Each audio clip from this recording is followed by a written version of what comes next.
Sorry, hindi nga pala natanong yung mga outreach nyo. No? Ulitin ko lang, si May, galing ng Rizal. Ang pala yung Chin-Chin. So, how old are you, Chin-Chin? 10 years old.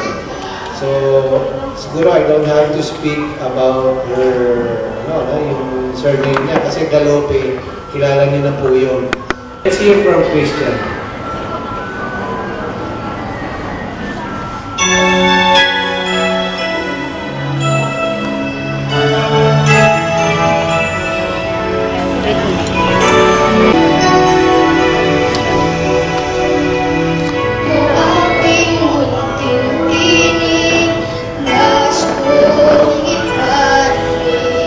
Salamat sa'yo, Jesus. Ibig ko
yung song mo, bagay sa boses mo, at you know how to interpret your song. That's good.